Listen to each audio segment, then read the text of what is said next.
fully persuaded that what he had promised, he was also able to perform. And therefore it was imputed to him for righteousness. Now, it was not written for his sake alone that it was imputed to him. But for us also, to whom it shall be imputed, if we believe on him that raised up Jesus our Lord from the dead, May sabay. Who was delivered for our offenses and was raised again for our justification. Let's pray, Lord. Salamat sa inyong salita. I pray na sa aming pagpatuloy, tapusin namin itong chapter na ito, Lord, maunawa sa dahil tayong maunawaan, Panginoon, ang contrast against ng grace, against works, the law, against faith, Panginoon. I pray na lubos, Panginoon, hindi lingid sa amin, Panginoon, even mga baptism na dito, Lord. So I pray na bigyan ng pangunawa, Panginoon. I pray also for Pastor Lito, Lord, na makarating, pag-preach po sa next week. Anniversary, Panginoon, biyaya at lakas. Kaya malulati, in Jesus' name we pray. Amen. Mga po na po. Nahin yung Bible ko dito, hindi ko makita. Yung Bible.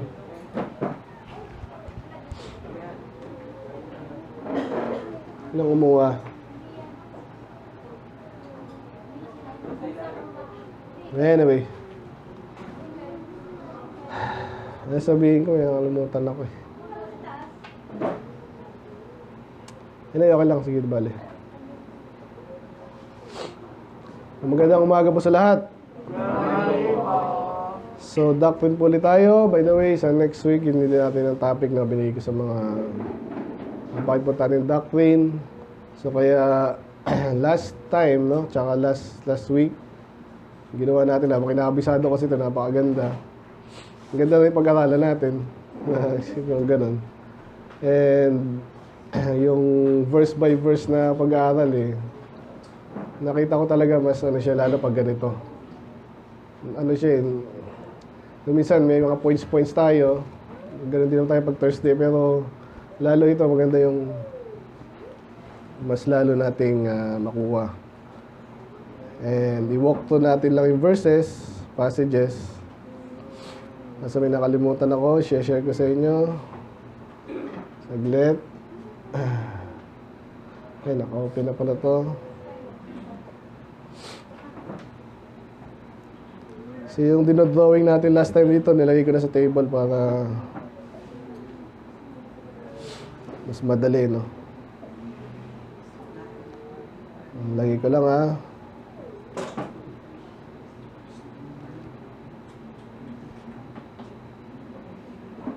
Tapusin po natin ngayon to.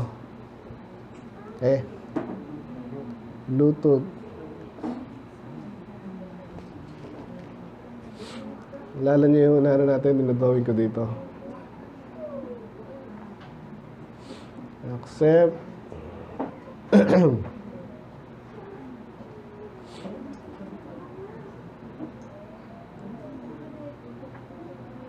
Receive.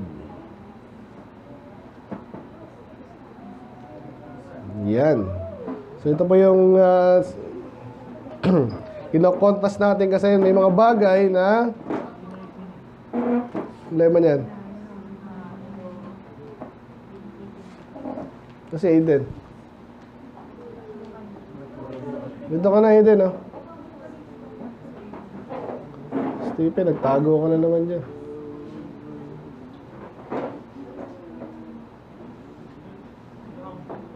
Yan, para malinaw na. Okay, may mga Baptist group sa Facebook na pambirang. Hindi ko alam, nalilito pa rin dito mga Baptist. Hindi mo alam kasi yung mga iba dyan kasi nagbabasa ng di na lang Bible. Hindi mo alam kung di maintindihan o nasanay na rin. Iba kasi nabasa mo dyan, Kuya Jun? Itong nasa baba. Hindi na kaya yan. Kayo, Daddy, Ate Marge, medyo maano si Kuya Jun Hindi ka naman ba dito Ate May, basa nito, ito. Nabasa. Hindi.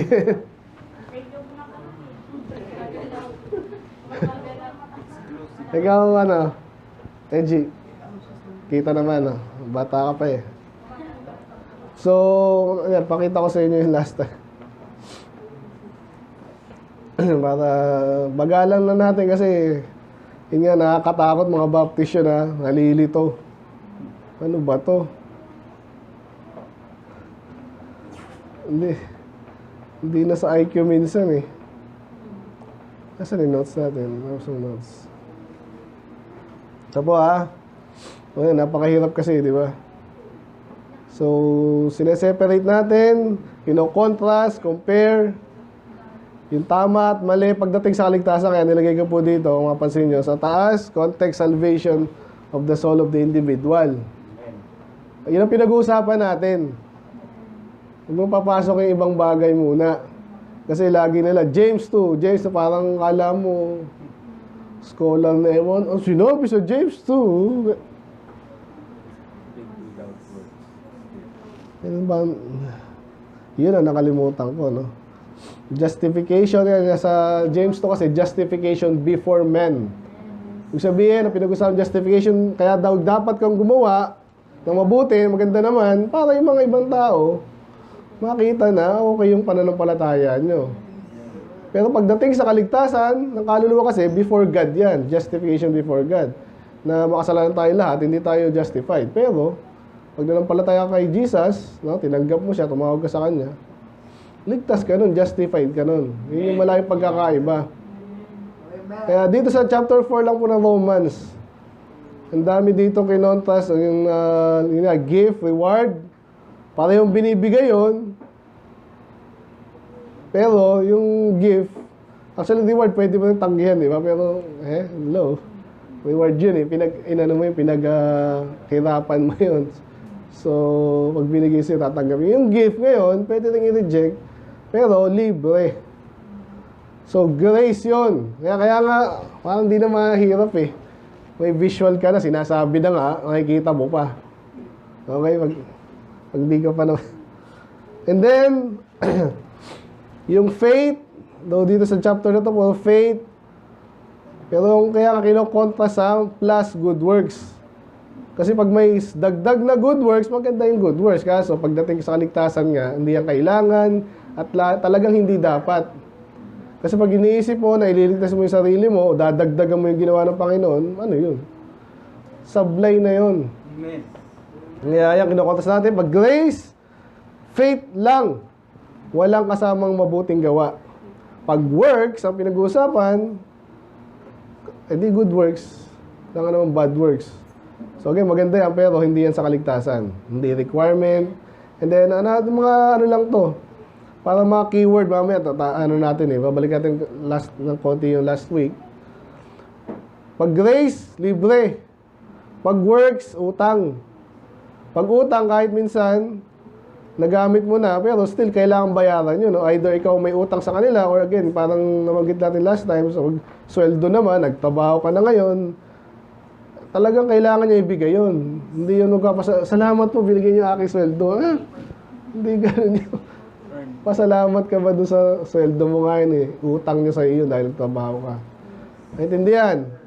Malaking pagkakaiba ng libre sa utang. And then, ang grace, dahil nga unmerited favor, ang kailangan mo lang gawin ay tanggapin. Hindi ka nang gabayad, so alam niyo na yun eh. Pero dito sa works, kung may ginawa kang mabuti dati, ngayon hindi na. Hindi yung pinag-usapan sa kaligtasan ng kaluluwa kasi isang beses lang yung born again nga. Isang beses pinanganak sa pamilya ng Diyos, naligtas ka, hindi pinag-usapan din yung kailangan mong gawin mo yan. Nalilito na agad yun pag may ganun mga ano. Kailan lang yung naging controversial pala yung Baptist pastor sa ano, yung may orphanage daw. Hindi ako nagko-comment kasi wala naman akong alam dun eh. Kaso sabi ni Matthew Stacky, false prophet daw yun kasi works-based daw. Hindi ko alam, siya nag-research yun eh. So, hindi ko alam yung pagtanggol kasi hindi ko naman kilala yun eh. Anyway, yun ang tinuturo daw. Pag ikaw kailangan mo mag-continue sa mabuting gawa, maganda naman yun. Pero alisin mo sa kaligtasan ng kaluluwa. Kasi ganun, binasa ni Matthew Stacky isa-isa eh. Ito yung nakalagay sa conversation. Kailangan, pag ligtas ka na, tapos hindi ka gumagawa ng mabuti, baka hindi ka ligtas. Mali yun. Hindi mo mini-maintain ng kaligtasan. Amen? Again, mga Baptist group yung nakikita ko nag-share ng ganyan. Kaya nakakabwisit eh. Kaya dapat maintindihan na natin to ha. Sa bagay sa kayo, alam nyo to kasi nga, yung ginawa natin sa inyo. Kaso nga, isa pa-like kayo dyan, basta may Jesus, like agad eh. Huwag ganun, baka long hair pa yun. Like kayo dyan. Pag grace, kailangan mo nang tanggapin. Nabanggit ko na yun. And then imputed. Ito yung paulit-ulit dito sa chapter na to, no? So, ano yung impute ulit? Binibigay. No? Binibigay. At tinuturing kang gano'n, no? So, pag inimpute sa'yo, kasalanan, hindi kasalanan, pero pag inimpute sa'yo, righteousness, righteous ka. Ay, hindi ako righteous. Inimpute nga sa'yo, eh. Tingnan na ulit natin yung definition para imputed righteousness. So may righteousness kang na-earn, iba yun. Pinag-usapan sa kaligtasan, imputed righteousness. Nabagal to. To lay the blame. Yan, responsibility or blame. So pwedeng ano eh, nabanggit ko kanina, pwedeng kasalanan yung impute sa'yo. Pero sa kaligtasan, ang inimpute sa atin ay righteousness. Ascribe. Ito yung gusto kong ascribe or credit. Regardless kung totoo o hindi, pag yung ang Diyos na nagbigay sa iyo nun eh. Totoo yun. So imputed. Pag works, ino-earn mo yan. Ginawa mo talaga yan. Ginawa mo yan. Doon ka susubukin. Sa grace, hindi ganun. Nakuha nyo? Nakuha nyo sana. And then, pagdating na sa mga race, nabanggit na sa huli, pero ito kasi yung mga term dito sa chapter, no? Circumcision, hindi ko na ulitin yan. Ulitin ko ba? Yung tuli, tsaka hindi tuli. Pagpananampalataya, kaligtasan, walang pakialaman Diyos doon. Laman yun eh. Kaya nga binanggit last time, nauna yung kaligtasan, nanampalataya siya, ginastify siya, then saka lang siya tinuli. So, ligtas na siya nung hindi pa siya tuli. Yung ina-contrast natin, ha. Promise. Ano yung promise? Na-discuss natin ito last time. Pag-promise, sinong tutupad niyan? Yun na, nako. Ngayon, ikaw yung pinangakuan. Anong gagawin mo? Either maniwala ka o hindi. Yun na yun. May bigay niya yun. Kaso pag Diyos na nangako, sigurado yun. So, anong kabaliktaran niya, no? Tsaka yung dahil sa batas. Okay, mamaya, mabagin natin yan. So dapat, tinupad mo yan. Pinangako mo yan, dapat tuparin mo. Dapat, pero nasa kanya pa rin yun. Tandaan nyo yan, ha. Alala ko, share ko na sa inyo, may mga tangang kayo, mga Baptist, mga tangang ewan, eh. Sabi pa naman nung nag-share, nakakahiya actually. Sabi niya,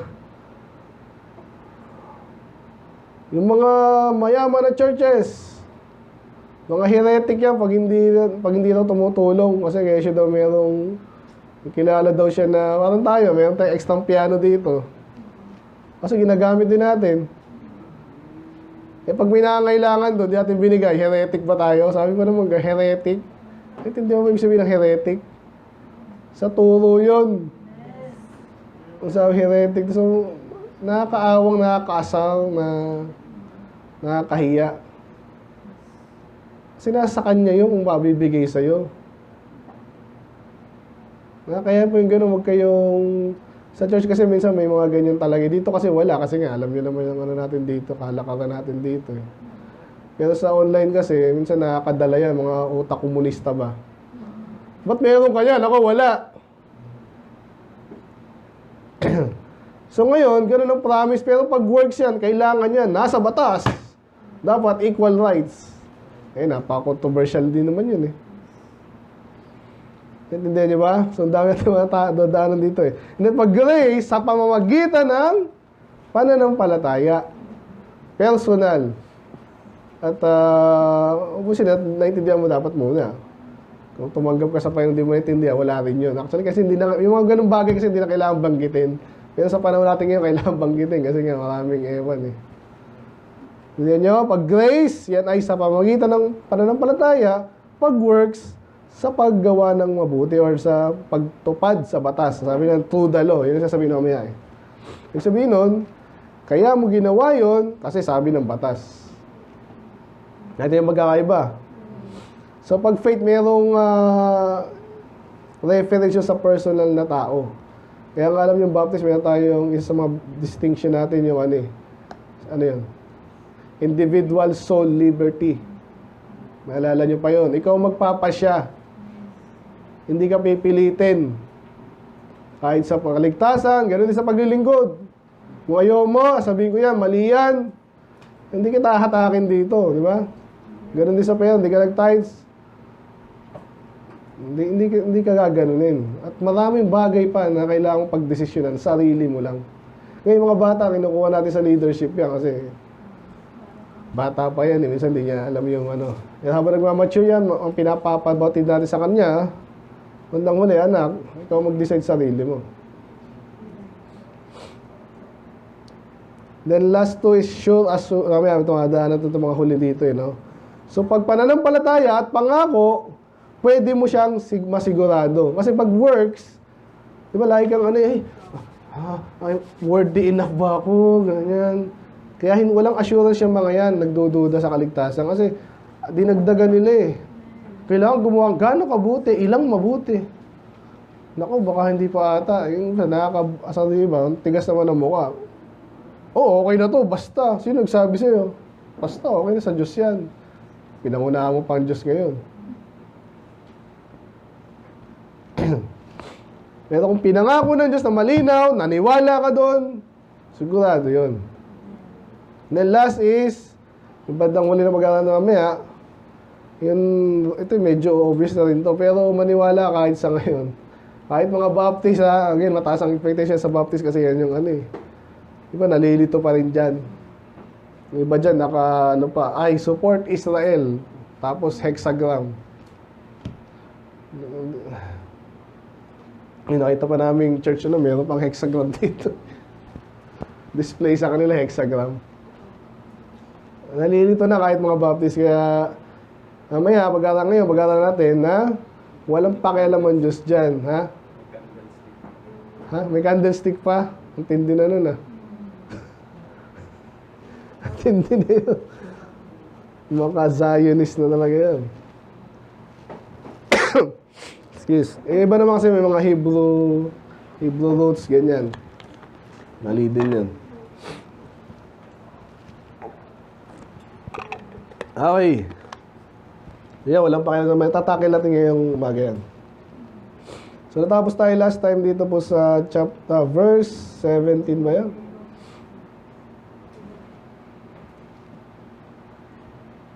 Yan, ito yung title natin last time, that it might be by grace. Sa Tagalog, ganito dapat para maging ganito. Dapat yan by faith. Otherwise, hindi na yan grace. Yeah, Romans 11:6 yun. Yan, title natin yung umaga, bago malimutan. Simple lang, no? Strong in faith. Strong in faith, subtitle natin, having hope when it seems impossible. Ano yung sabihin ng hope? Umaasa ka, pag-asa, or umaasa, pag-verb, pag-noun, pag-asa. So, bakit ka umaasa? Minsan may sinabi sa'yo, may pangako, yan. So, depende kung sino nangako, kung gaano siya may kakayanan na tuparin yung pangako niya, doon ka nag-hope. Pag Diyos siya nagsabi niya, sigurado yun. Imposible ata, Diyos yun. Yung iba naman, pinapangunahan yung Diyos. Huwag din gano'n, balance natin. Pero balik tayo dito. Again, tayo natin, strong in faith. So, for this chapter, sa Romans, ulit si Abraham eh. Pero dito, nagre-reference sa ginawa ni Abraham. Of course, bago siya magkaanak kay Isaac, kay Sarah, Isaac, nangako ang Diyos matagal na, and then na-renew nung siya ay 99 years old na. Gano'ng katandaan na yun? Hindi, no? Then, next year daw, magkakaanak na. So, anong gagawin mo pag gano'n ang pangako sa'yo? Ito kanina ko pa iniisip to medyo ano eh. Ganun talaga, nasa Bible yan. Di masama mag-asawa, anong ginagawa. Ayan, nakita nyo kasi Lenlen. No? Hindi masama yan ha, kaya pag-usapan natin. So imagine nyo lang, matanda ka na. Imagine nyo ba? Ayan. Ang hirap pero hindi. Oh, ang malakas talaga dyan, yung mga bata. ilang taon na lang sinusubukan. So, paano yun? Pag ikaw may sinusubukan ka, hindi nangyayari, hindi natutupad, anong gagawin mo? Madalas sa atin, pag wala kang pananampalataya, hindi, wala yan, hindi nangyayari yan, di ba? Salamat kay si Christian kahapon, nakailan si Christian, amen? Yung challenge ko kasi ano din ako, salamat sumasama siya minsan. Mo na timing niya kahapon ng mabait. Ganun lang naman yan eh. Nasabi siya, huwag kayong mawawala ng loob. Amen? Sinusubok lang kayo ng Diyos nun. Sigawan ka pa dyan, mapailosopo ka pa dyan, bahala siya. Ano naman, kaligtasan pinag-uusapan natin dito. So pag may mga bagay na challenge tayo na parang feeling mo lang, imposible, inuutos nga ng Diyos, paano may imposible? Lalo na pag sinakyan mo talaga yung kay Stephen, nakatakot na rin to eh. Masyado kasi nag-overthink. Hindi mag-overthink, paano pag sinabi niya ganyan, di ko alam. Di mo alam. Hindi totoo ka din. Si Mamayan din, nakatatlo din kahapon, mga bata. Ang hirap kasi iba, hindi sumasama, hindi ka nagtitiwala. Yung mga tao parang hindi nauubos, di ba? Kaya tinitignan ko yung mga picture ni Nanay Bad, hindi nauubos yung mga tao dyan. Kahit doon eh. Pero may namit ako kahapon, yun na yun. Ay, so na-share mo na ako dati, pero hindi ko maalala eh. Kasi nga, isang lugar eh. So, sino nahihirapan dito mag-soul winning? Tiwala ka lang sa Diyos. Gawin mo yung dapat mong gawin. Kaya si Abraham, kwento ko muna bago natin isa-isa yung passage. At handa na siya. Ano gagawin niya? Ilang taon na si Papa mo? Bago pa yun eh. Kabatch ka pala yan eh. Sakto lang yun, kaya pa yun. Pero medyo hirap na. Kung 100 ka na, si Lolo ano na yun? Daddy nga, malakas pa eh. Sino bang 100 na? Nakita ko yung may binabalita ko matanda sa ano, di ba? Itsura lang nun, talagang natanda na si Sarah, 90. Bata ng 10 taon, pero matanda pa rin. Barin na nga siya.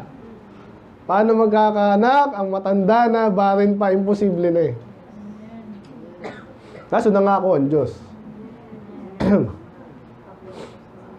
So, kaya isa-isa na natin to ha. So, nakuha nyo yung background. Sabi dito, as it is written, I have made thee a father of many nations. Ito po yung before pa, bago pa sila umalis sa lugar nila. Actually, ito sila, nasa on the way na sila eh.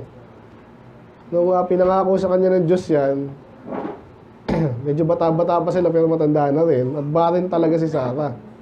Sarai.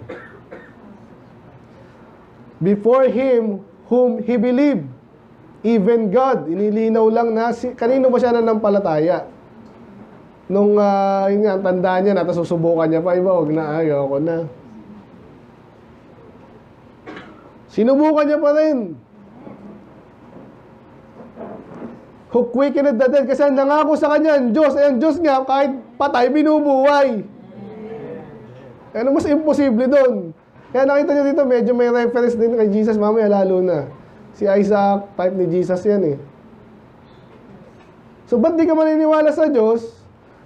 Okay, may mga bagay po sa Old Testament, di sinulat sa Old Testament, sinasabi sa New Testament. Sa Hebrews ata sinabi yun na kaya naniwala si Abraham, napapatay niya sa Isaac, di ba? Sinabi ng Diyos sa kanya, papatayin niya. Ba't na gagawin yun? Tayo pag inisip, ba't siya maniniwala? Doon kasi sinabi sa Hebrews, naniniwala siya na kahit patayin niya yung kayang buhay ng Diyos yun. So, ito na-reference dito yun. Nakuha nyo? So, ganyan po yan. Kaya ako, ilag din ako sa mga taong yung puro salita lang. Pansin nyo kahit mga preacher, kasi ganun yung preacher, ganun din to yung mga member. So, lahat ng napansin nyo dito, sa preaching dito, pag-aaral natin, lahat yung sinasubstantiate natin. No, alam natin na hindi tayo maniwala, basta maniwala ka ha. Hindi ganun tayo, hindi basta. Bibigyan kita ng dahilan para maniwala. Kasi di ba to, kaya naniniwala siya kasi kaya ng buhayin ng Diyos ang patay eh. Now, itong panahon ni Abraham, may binuhay na ba na patay? Kilala na binuhay ng patay. Si Elijah meron, si Elijah, tagal na yun eh. Abraham pa lang to eh. Parang wala pa akong alam. Kaya sinasabi dito ngayon, yun pala ang iniisip ni Abraham at naniwala siya. Kaya naniwala siya na magkakanak pa siya kahit matanda na siya, tanda na yung asawa niya, baog pa. Ang pagkilala niya sa Diyos, bumubuhay ng patay. Sige naman, gumagawa nga ang Diyos ng, di ba, from nothing. Yung patay pa, bubuhayin, wala, at least meron ng katawan eh. Doon na miracle yun. Kaya sabi dito, and call it those things, ito na sabi ko pala, no? And call it those things which be not as though they were. Bagala natin, sundan natin, no? Tinatawag daw niya yung mga bagay na wala na meron. Parang wala pang universe dati. Before nung kinrinate yan, yung universe, pinangalanan lang later yan. Walang universe, pero biglang nagkaroon ng universe.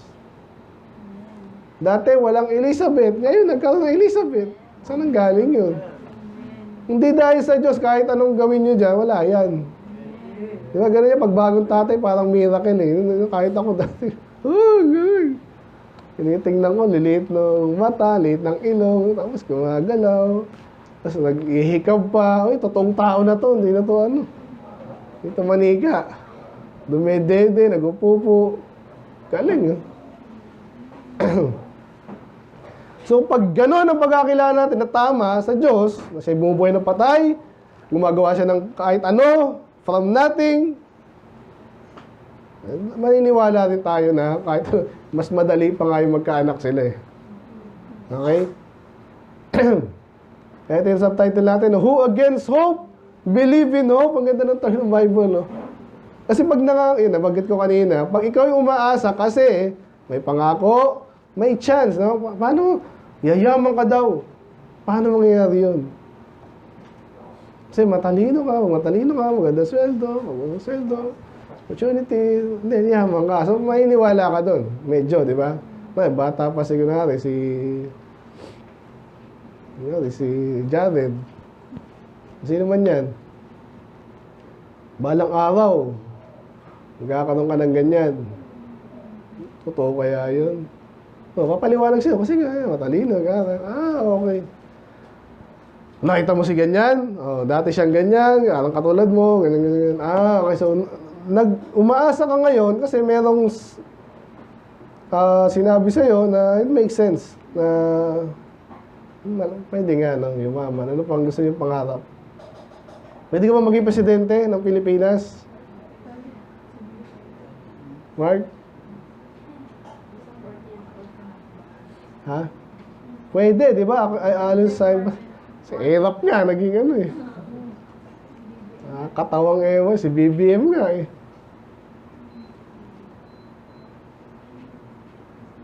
Nakakahiya pag di ka nag-aaral, di ba? Kaya pwede.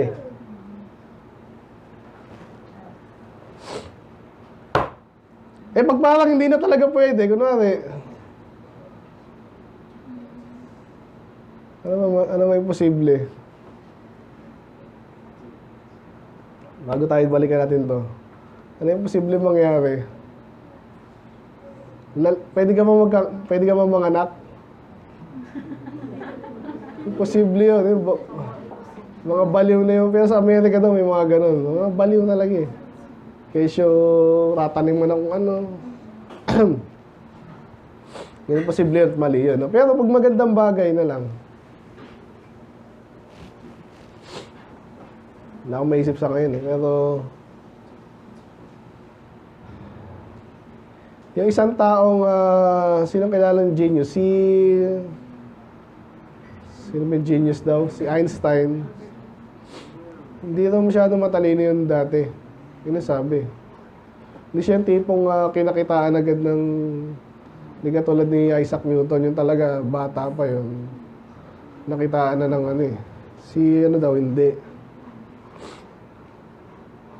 Einstein. So ngayon, siya na yung Imposible yun ah. Nangyari. Eh dito nga, yung matanda na, nabaog pa yung asawa, posible ba yun? Hindi nga eh, imposible yun. Yun nga yung definition ng baog, di ba? Baog, di nagkakaanak. Sa Bible, ang daming baog na nagkaanak, katulad ni Elizabeth. Sino pa? Si Rachel, si Hannah, bibilang ka dyan, dami yan eh. Pero ang una dyan, nauna si Sarah. So yun, so pinangako nga ng Diyos, inulit pa, kinonfirm yan eh. So naniwala siya, hindi, nag-try siya, boom. Yun nga, totoo pala. At dahil doon, dito papasok po yung kaligtasan eh. Kapag kita natin ito last na inulit ulit natin, tumanim talaga sa atin, no?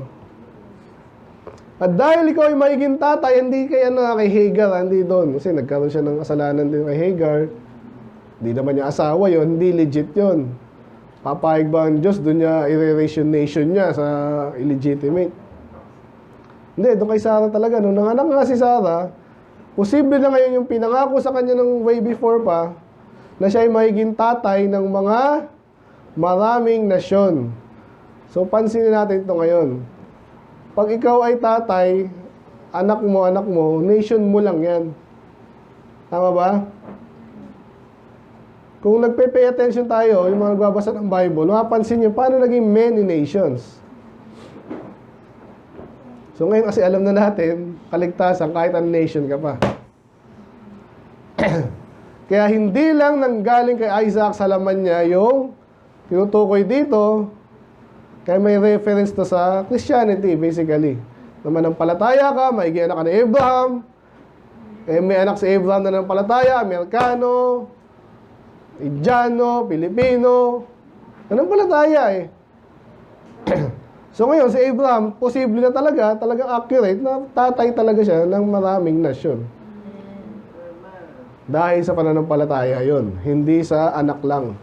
Kasi yung anak lang niya sa physical, yun lang yun, Hebrew lang yun, Udyo. Eh kaso ang pangako sa kanya nga, binalikan, hindi ko nabalikan ngayon ha, Genesis 12, many nations eh. So, ulitin ko na lang. Who against hope, believe in hope. Parang imposible na, nanampalataya siya, sinabi ng Diyos yun. Upang maging katotohanan, matupad na siya ay maging tatay ng mga many nations. According to that which was spoken, so shall thy seed be. Ito pong, ito kino-quote niya po yung Old Testament dito, no? So, yung, balikan ko na lang sa Galatians 3 po, no?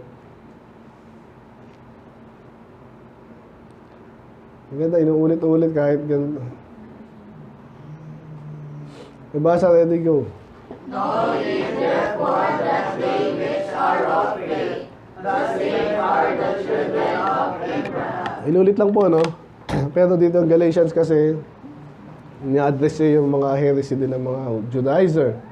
So, pero talaga established po yan sa Bible. Kaya sinabi doon, Father of many nations, kasi nga, dahil sa pananampalataya. Yan yun. Walang ibang way na matutupad yun. Kung laman lang, hindi matutupad yun. Baka ibig sabihin, baka nakipag-interracial. Okay, walang masama sa interracial marriage, basta legit. Kaya nga yun ang malabo rin eh. Ang ganda yung explanation ng isang pastor eh. Bakit tayo masyadong racist? E samantalang in the past pa, talagang marami na interracial. Kaya ito lang Pilipino, sa tayo galing. Hindi mo na malaman eh. Tingnan ko dito, ito mukhang Koreano. Konti. Ito mukhang Chinese na konti. Ito. Bombay. Di ba? Medyo. Ako din eh. Ayan, si ano din, si Daddy. Sino ba? Ito mukhang ano. Ha? Ano ka? Anong boto mo? India, si ano? Oo, ano yun, Latino eh. Ito si Johan, oh, Chinese ni, tingnan mo, mukha yung Yao Ming eh. Lalayo mo yun, mga Koreano. So, it doesn't matter. Ngayon, so naniwala siya, dahil naniwala, natupad yung pangako na siya naman ay naging tatay ng mga nation. Again, according to faith. Yun, tuloy natin ha. And being not weak in faith, ito yung ating title, no? Minsan, sinabi na nga ng Diyos, mangyayari yan. Again, sa Israel, gano'n nangyari. Sa inyo na yan, sa inyo na yan. Yung lugar na yan. Promise land, sa iyo yan. Kaya nga, promise lang, pinangako sa kanila eh. Kaso kailangan nila lumaban. Di ba pwede? Di ba? Kung dadaya ka, cheat mode. Hindi, talagang, paano mo gagawin yun? Kung mahina ka sa pananampalataya, wag na lang. Dito na lang tayo, ba't kailangan ang daming tao dyan eh. Pag natakot ka, di ba? Itong ginawa natin dito. So, nakakatakot mag-umpisa ng gawain. Tapos, minsan, maririnig kong patotoo doon. Parang, naniniwala ba ako dito? Hindi. Manampalataya lang tayo sa Diyos, mga ganun eh. Wala na may mga explanation. Hindi ako sanay sa ganun eh. Pero darating ganun eh. Hindi mo pwedeng makita mo agad bago ka magsimula na maniwala. Eh ako, may mga dahilan din ako. Pastor, hindi naman ako, Lord, di ako magaling magsalita. Yung mga yan. Eh kaso, abang inaaral ko din, yung nakikilala ng pastor, hindi rin naman mga salita pala. Pwede pala yun. Ay, patay. May chance tuloy. Ano ba ako? Ano ba yan? So, huwag kang mahina, manampalataya. Pag may pinangako, yung maayos yung nagpangako, katulad ng Diyos, tatay mo na lang. Tay, anak, bibili kita ng cellphone. Pag ganyan, tay, kaya mo ba akong bilhin ng cellphone? Huwag mong maliitin yung tatay mo minsan, amen? Meron ng Infinix, magkano lang yun. Eh kung Samsung unari, hindi mo alam, pwede magmura yan. Eh lalo pag Diyos na nangako. Amen. So, i-relate na natin to para application agad. Ano yung mga parang hirap paniwalaan na pangako ng Diyos? Puprovide niya lahat. Mahirap bang maniwala doon na puprovide niya lahat? Sabi nga sa panahon nga natin, baliktad na eh. Sa damit pa lang, nakita mo yung mga okay store doon? Ang tagal ng inaalikabok nun eh. Ikaw pa ba yung mga wala ng loob na baka wala akong pambili ng ano? Diba, pinamimigay na nga lang. Pagkain. Sa Amerika daw, tone-toneladang nasisirang pagkain doon. Sa Pilipinas, meron din. Di ba, yung maayos, ibig sabihin, kung masipag ka lang, di ba, hindi ko yung di kakain. Hindi nyo ba yun? Maapaw yung blessing. Problema sa atin, minsan hindi tayo nainiwala. Makapagtapos kaya akong pag-aaral. Napakamahal ng college. Eh ngayon, gusto na rin libre daw yung college. Mga komunista, libre na nga pala nga, no? Oo nga, ba't nabalitaan na gusto, huwag lang pakilaman yung private. But anyway, makapagtapos na kayo. Makapagtrabaho ba ako? Sabi, mahirap daw. May babagsakan at babagsakan ka. Huwag ka lang maarte. Ayusin mo na lang. Amen. Ano pa? Magkakaasawa ba ako? Ang pangit kong to. May ba kasi pag medyo bata, mahiyain, yan. Alala niyo apat. Apat ba yun? Madiskarte, Kulab. O, yun. Alam niyo na. Sino hindi nakakalam nun? Huwag na. Sino hindi nakakalam? Alam niyo lahat. Hindi mo alam yun? Made in heaven. Pag pogi maganda, made in heaven. Alam mo na. Pag pogi hindi maganda ang babae, madiskarte. Ano ba sabi ko? Pag pogi hindi maganda yung babae, hindi, baliktad. Ano ba yun? Hindi, true love. True love, sorry. Pag maganda yung babae, pangit yung lalaki, madiskarte. Pag pareho pangit. Ay, dyan, hindi tayo nakaano. Mga joke lang to naman. No? Sabi nila doon, dalawa yun eh. Yung alam ko dati, sabi nila, no choice. Natawa siya doon, hindi mo pa alam yun? Salamat. Kaya inulit ko eh. Kaya joke lang to ha. Ito yung mga nag-circulate na may makaka-relate ka. Sabi ng mga pastor daw, kapwa ko, mahal ko. Ayan. So again, di tayo nalait, pero yun ang ano. Pero iba kasi makawala ng loob kasi gano'n ha. Nabasted ako isang beses, pangalawang beses. Imposible na. Kaya iba, may mga babalita ka dyan, tanda na, di na nag-asawa. Bakit? Iba dyan na frustrate, iba kasi hindi nagtiwala din. Ayoko na mag-try, bigo ako sa pag-ibig. Isa sa mga blessing ng Diyos eh, pag nakakuha ka ng ganyan, amen? Amen. Ang mga lalaki, sabi sa Bible, he that findeth a wife, findeth a good thing, and obtaineth the favor of the Lord. Yung blessing yun, pwede baliktaran na rin sa babae, ganun din. Amen. Eh, mahina ka. Kaya tayo dito, inuulit ko hindi tayo mag-all day ng ano dito binata Amen. Hindi ka nga makapagpasunod ng isang babae, paano church na yun.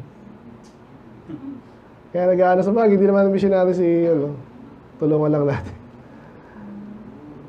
Okay, huwag kang mahina. Parang last time din, don't be a weakling. Dito, kabaliktaran ng weak is strong. Maniwala ka. Ang hirap maniwala. Ito, mas may imposible pa ba dito? Matandang baog. Niwala siya. Sabi dito, he considered not his own body now dead. Ano sabihin nun? So kasi nga pag matanda ko, Lord, matanda na ako. Hindi niya iniisip yun. Ano man eh, pangako nga, magkakaanak ako eh. Go! Amen. Amen. Alam nyo na yun. Mag-asawa naman yun eh. Sige, wala lang. Eh may sinabi pa dito, now dead. Ang galing na ano na scripture. Ibig sabihin, mamamatay din yung katawan mo. Yung katawan lang yan. Yes, minsan mahirap. Pinapahirapan tayo pag mahina nga.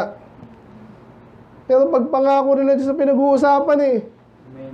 Tapos yung nag-uumpisa tayo dito, iniisip-isip ko, paano ba mabuhay ang gawain ng Diyos eh. Ako, mahihain din. Hindi na magaling magsalita. Hindi na maniniwala dyan. Inaalala ko si Pastor, ganun din ang kwento ni Pastor dito. Ganun na ganun. Sabi ko, patay. Alam na, di ba? Tiwala ka na lang. Ito, kahit na paano, meron tayong church. Amen? Buhay pa rin after 7 years. Amen. And the struggling and the thriving. At naniniwala ako, natuto kayo ha. Lumalago. Natuto, na-inspire. Gagawin ko yung kalooban ng Diyos. Ganun bang nasa isip mo ngayon? Ikaw, ano pinipicture mo sa sarili mo? 10 years from now, wala na ako siguro dito. Ganun ka ba? Ang bihira buhay ito. Mark, dapat patapang na patapang, patalino ng patalino. Amen. Patibay na patibay. Gagawin ka ng vision. Sabi ng teacher mo, ganito ka. Parang si Einstein nga, ganun daw yun eh. Basahin mo yun. Totoo yun eh. Ang tanga naman ito, tas yung isang pastor din, medyo heretic kasi yun eh. Sabi natin ganun, si D.L. Moody daw. Nilait daw yun ng Sunday school teacher, according to story. Ano si Christian na, nagsasalita dito, parang ano-ano. Eh bago nga eh. Bandang huli, evangelist. Assume natin na tunay yun kasi may mga nasabi doon ano eh. Pero hindi imposible po yun. Amen. Amen? Amen. Mark, ang saya ko pag si Mark Bad tumatayo dito, nag-preach siya parang si Anderson. No? Sumasampas. Talagang,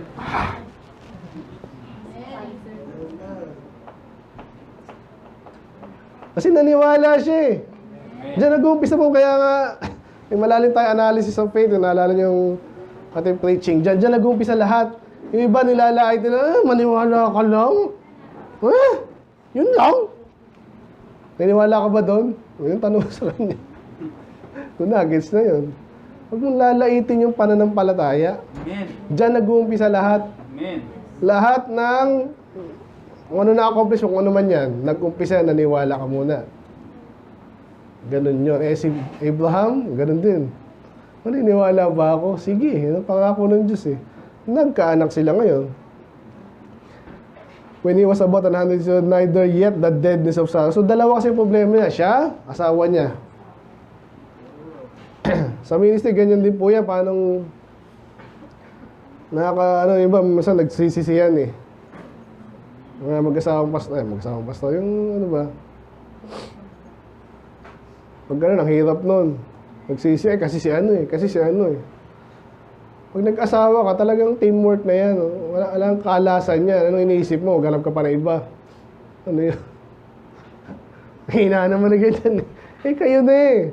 Tiwala na kayo sa Diyos. Gawin mo yung, ano nga eh. Ano yun? Baog nga eh. May physical defect yan. Hindi yung mga sino ba gumawa ng move? Sino ba gumawa niyan? Hindi po imposible yan eh. Amen. Hindi naman kahit science, hindi na alam exactly kung ano nangyayari dyan. Ngayon, may pinapakilaman na po nila yung DNA ngayon, some degree. Naintindihan talaga nila. Pinoprogram na po ngayon yan, hindi nyo pa alam. Literally. Pero sobrang complicated kasi yan, hindi ako magtiwala dyan. Still, ganoon din. Ibig sabihin, kung may means talaga, ang Diyos pa ba hindi niya kakayanin, kung baog, baog ba? Hindi ko rin alam eh, ba't baog? Kulang yung, nutrition. Kung nutrition lang, di unhealthy lang. Pero kung at least nag-function, di ba? Yung lalaki hindi makanganak kasi walang, wala uterus yun eh. Kahit ilagay mo yun doon, lalagay mo lang. So anyway, naniwala siya sa Diyos. He staggered na. Alam niyo ba yung stagger? Ito, magandang to. So huwag tayong ganito, stagger. Parang nahihirapan na ayaw mo maniwala. Parang dinadrag mo yung sarili mo.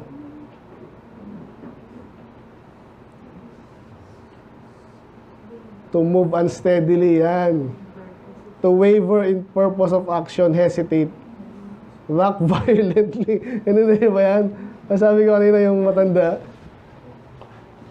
Yung matanda kayo, nakakatakot yun. Parang may nagdadrive ka. Hindi mo alam kung tatawid o hindi. Kasi nga, alam niya, nag-hesitate sa utak tsaka sa kanyang katawan, di ba? Nakakatawid ba ako? Mabangga ba ako?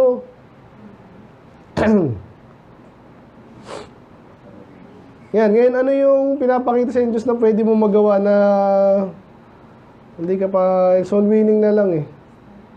Ngayon, ganito, kung may na-feel kayong may hindi ka pa alam, pwede ka magtanong eh. Doon ako sa atin ngayon, iba, hindi na nagtatanong hindi ko alam, napakakunti pa natin. Paka-honest ka lang. May hindi ka intindihan, naintindihan man natin yan na minsan maging mahirap yan kasi nga sa mga false teaching. E paano pag may pinaniwalaan ka dati, nakala mo ganun, sasabihin sino ba ang authority dyan? Kasi kahit mga baptist ka, nagtitiraan eh. Naniniwala ba kayo sa ng utak nyo? Mga tinatawag kasing cognitive dissonance. Narinig nyo na ba yan? Yung parang nalilito ka na, tama ba iniisip ko?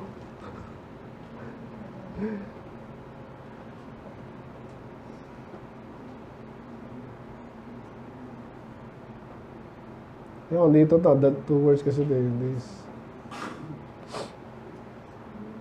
Ayan, ilala niya. Psychological conflict resulting in incongruous. Pag congruent, pantay. Pag hindi congruent, parang hindi nagmi-meet. And so, pag held simultaneously, ibig sabihin, paniniwalaan mo na ligtas ka, pero kailangan mong gumawa by faith at saka by works. Marami mo ganun. So kaya, naniniwala ka na may tablet dito, pero naniniwala ka na wala. May mga ganun po ngayon, kahit mga natutunan pa nila sa university. mga baliw na basically. Hindi mo masisi minsan kasi ganun din nagtuturo sa kanila. And then, wala, yung Catholic na lang, yung mga classic example tayo dyan, di ba? Yung sinabi na sa Bible na masama yung idol. Nasa harap-harapan nila may idol, hindi idol yan.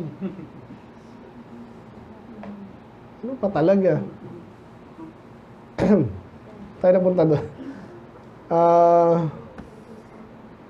Tayo na punta doon. Oo nga, before pa yun. Ayun, sa staggered. Kasi hindi ka sigurado kung ano yung ano eh. Ngayon, kaya nga sa Solini, pag hindi ka sigurado, pwede mo siguraduhin eh. Hindi ka magtanong, nag-aalangan ka. Eh si Abraham, hindi mo may sising mag-alangan eh, matanda na nga, baog pa. Pero, dahil siya strong in the faith, Amen. dahil alam niya yung Diyos niya rin ay strong din, at matalino, malakas, makapangyarihan. Isa ito, giving glory to God. Hindi siya hindi siya sumali sa anong contest na patandaan na may anak. Hindi. Sa Diyos ang papuri. Naniwala sa Diyos. Therefore, na nangyari yung pinangako ng Diyos na parang imposible, sino na itaas? Hindi si Abraham eh. Hindi naman siya gumawa nun eh. Ginawa niya lang yung ginagawa ng mag-asawa. Usually, may anak. Pero sa kanya, baog nga. Nagkaroon, pinangako ng Diyos yun. Kung ano mo saan pupunta? Dahil pinangako sa kanya ng Diyos yun. And therefore, nangyari nga. Sinong mapapapurihan? Ang Diyos. Kaya huwag tayong mag-aalangan again kung malinaw ang pangako. Kung anong pangako sa inyo ng Diyos? Malinaw. Naging summa cum laude ako. Kahit di ako nag-aaral. Imposible talaga yun. Now, Pastor, ba't nag-miracle si Jesus kay Abraham? Iba yan eh. May ginagawa siya dyan. But the way, huwag tayo, pero hope against hope din yun. Kaso nga lang, katamaran yun eh, di ba? Hindi na may tataas at Diyos doon, pumasa ka na hindi ka nag-aaral eh. Dito, matutupad nga yung pangako ng Diyos kay Abraham. And therefore, may tatasan Diyos. Magkakaroon din tayong kaligtasan. Okay, anyway, pilosopong ano lang yun. Baka naisipan nyo lang. And being fully persuaded that, pansinin nyo yung word na persuaded. Okay, again hindi tayo nagpipilitan. Basta kilala ko, hindi na iniwala. Pilitin mo! Hindi tayo ganun. Alam niyo kung matagal na kayo dito. Wala tayong pinilit dito. Tuturuan mo lang. Hayaan mo siyang ma-persuade. Pag siya persuade, kabaliktaran niya ng force. Pero, ganun din. Gusto kong gawin si DM, buhatin mo to. Buhatin mo to. Pag pwesahin ko siya, sige, hatawin kita. Pag hindi, pwesahan yun. Diba? Kung empleyado ka, hindi ka sweldo. Pag di mo pilitan yun. Ano yung persuasion? Kukumbinsihin mo. So, importanteng bagay ito kasi nga, katotohanan, pinapersuade natin yung ibang tao. Dito, na-persuade na naman siya ng Diyos. Okay? At ginawa niya yun. Kung ano yung kanyang pinangako, kaya niya. Paulit-ulit tayo kanina, no? So, yung dinitext natin kanina, ganun din ang ginawa ng Diyos sa kanya. Pinakita niya, yes, parang imposible, pero dahil kaya ko nga gumawa ng something from nothing, kaya ko nga buhayin yung patay. Hindi ko ba pwedeng mga nakibaog? So, na-persuade siya. At nung ginawa daw niya yun, dito na papasok yung kaligtasan, no? Nung kinalaman ng kaligtasan sa pag-aanak, medyo malayo kasi pero malapit yan. Ibabagay ko kanina kay Isaac, no? Si Jesus din, imposible din. Amen? But yung kaligtasan natin, imposible yun kasi alam natin na Diyos ay banal, ayaw niya ng kasalanan. Anong gagawin mo? Imposible na. May kasalanan na ako at siguradong patuloy ako magkakasala. Imposible na rin. Pero, ang kaparalan ni Isaac dyan, imposibleng anak. Si Jesus, imposibleng anak din. Imposibleng gawin ng Diyos, pero ginawa niya. Dahil sa pag-ibig niya, sa kapangyarihan niya, nangyari yun. nung naniwala siya doon, si Abraham, tinuring siyang matuwid. O, ganun din tayo ngayon. Diba? Lahat naman kayo, sinaran dito. Hindi nyo exactly naintindihan lahat ng Bible. Pero sinasabi sa inyo soul winner, it makes sense. At yung pagde-declare niya, totoo. Kasi totoo, nasa Bible na 1,000 taon na. At naniwala ka doon, tinuring ka ding matuwid. Pareho na yun. Ito na yung sagot sa tanong ko rin. Eh, sa kanya lang naman yan. Kay Abraham lang naman yan eh. Ba't natin dinadamay tayo? Sa kanya lang yun. Na may mga personal na talagang kay Abraham lang. Katulad ng may mga personal na pangako sa kanya. Sabi doon, I will bless thee, I will bless them that bless thee. Alala niyo yun? Genesis 12. So, sa kanya din kasi thee eh.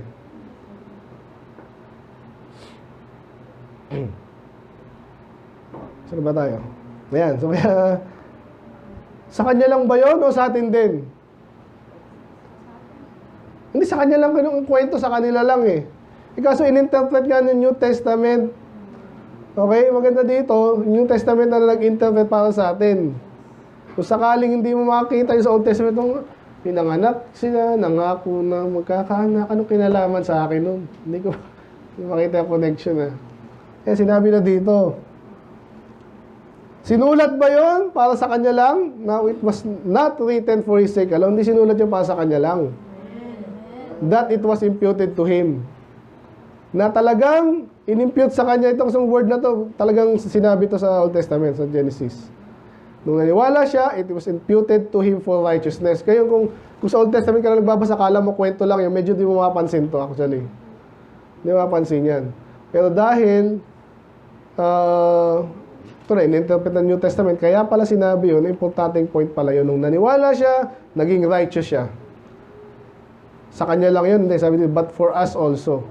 Amen. To whom it shall be imputed. Pinapakita na pala example ng isang klase na pananampalataya or ng righteousness, na sa pamamagitan ng pananampalataya na naniwala lang, naging matuwid na. Kasi ang Diyos na nag-impute sa kanya noon. Kagaya ni Abraham, nanampalataya siya, ganun din na tayo. So, hindi posible actually saktong-sakto. At kung duda kayo, sabi niyan, if we believe on Him that raised up Jesus our Lord from the dead, another miracle. Kagaya ng isang buhay, ang isang patay hindi na mabuhay, ang isang bahog hindi manganganak, para yung binali ng Diyos yun. Ang buhay ay ang patay na buhay, at ang baog ay nagkaanak.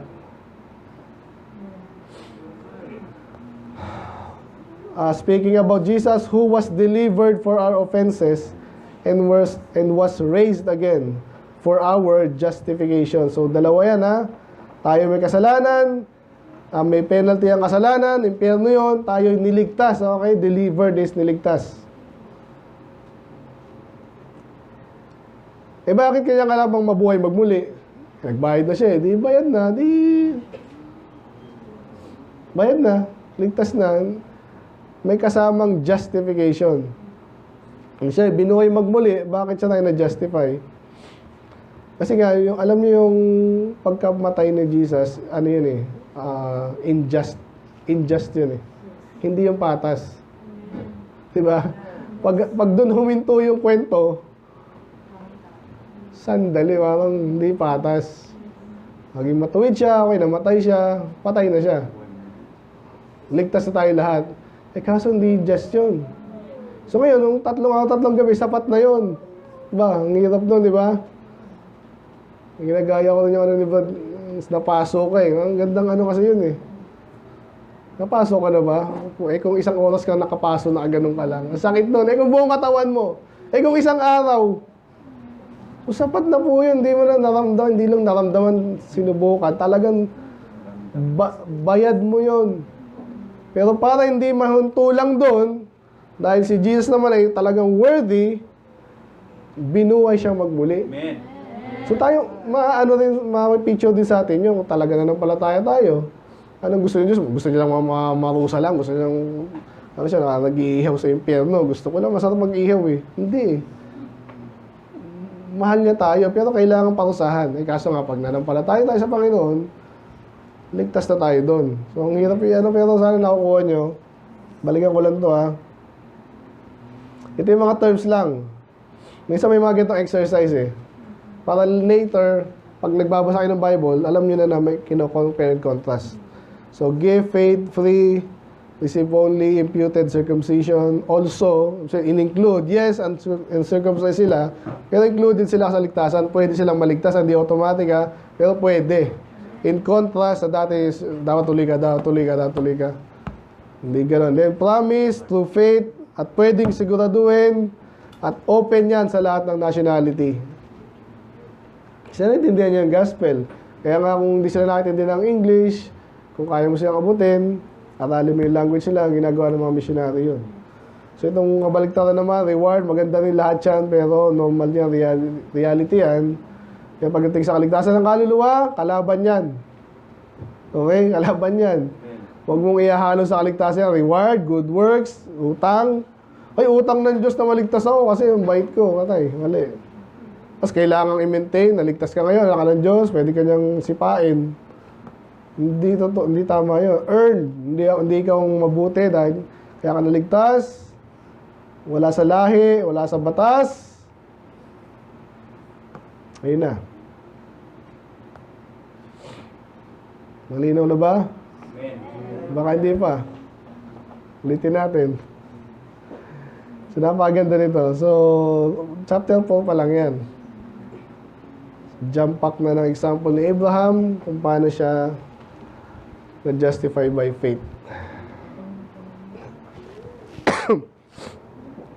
So, take out natin. Take away.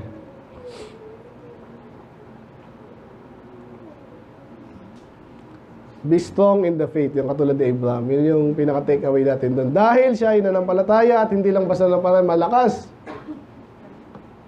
Natupad ngayon yung plano ng Diyos. Eh, paano kung di siya, hindi ko alam, pwedeng gamitin ng Diyos na iba. Hindi ko gamitin mayabang, ha. Pero, dahil nanampalataya siya, natupad nga yung pangako ng Diyos sa sanlibutan. Hindi man naligtas lahat, lahat may pagkakataon. Magandang ano yun, di ba? Hindi ako nakapasa sa university. At least nakapag-exam ka. Hindi ka, hindi ka taga San Mateo ka, hindi ka pwede dito. Hindi ka ini-chip na dahil lang kung saan ka, no? O tagilid yung ilong mo, kung naman yan. At least, hindi mo na pwede sabihin sa Diyos na siya ay unjust, okay? Hindi siya, patas pa rin siya. Okay, let's pray, Lord. Maraming salamat po, Lord, sa dakilang katotohanan na natutunan namin. Sa Romans 4, Panginoon, I pray. Nakawa na namin lubos to, Lord. Hindi kami tiwala sa mga komentary. At even better, Panginoon, is kung makakatulong yan. Pero ma-identify din namin yung mga mali dyan. Of course, tao lang yan. Karamihan nga dyan na nakakapag-publish, may resources, mayaman. Karamihan talaga ay false prophet, Panginoon. But I pray. Kaya po, nagtiwala kami sa salita, Panginoon. Hindi mahirap pag-aralin. Tiwala din sa inyo, Panginoon. Hindi na magiging kanina, pero even wisdom. Kasi wala kami tiwala na maintindihan namin dapat maintindihan. Pero kaya po yan, no? According to your providence din po, Lord. Kanyang kabutihan. Aralin din namin to, Lord. Kaya nagtitiwala dahil sinabi niyo, Lord, search the scriptures. For in them, you think you have eternal life. Ano po yung tiwala niyo sa amin at confidence. At utos din po, Lord, na kaya namin tindihin yung mga bagay nito, Lord. And therefore, 7 years na kami, Lord. Nawa, lahat ay nagtitiwala sa inyo, no, boss. Yung iba, ma-encourage din, Panginoon. Kung sila yan dun sa category na medyo na-categorize na medyo mahina. May pray, magtiwala sila, Lord. Dahil din sila sa church na to, Lord. May purpose. At kaya to pa rin dapat. Mag-take part lang. Ano yung kaya gawin, magtanong. At maging willing, Panginoon. Pakita yung willingness namin. Automatic naman na yan. Gagamitin nyo sila. Kung sila yung desire, then dito sa church, Panginoon, sila i-direct sa tamang direction, pwede nilang gawin, so saan sila mag-umpisa. So I pray again, maraming bagay, Panginoon, kayo pong mag-provide sa mga pangailangan. Bawat isa, patawarin po sa mga kasalanan namin, makita namin dito kay Abraham, siya po ay nagtiwala sa inyo, Lord, and lalo niyo po yung anniversary namin, Panginoon, sa linggo. Next Sunday, nabiging tagumpay ito, Lord. Bawat isa ma-encourage, even maging blessing sa bawat isa. ang mga scheduled na speaker, Panginoon, hindi na sila madlangan. Bigyan silang biyaya at lakas. Kayo malalati. At kayo pa magpaspas din na yung kakainin, Panginoon. Kayo malalati. In Jesus' name we pray. Amen.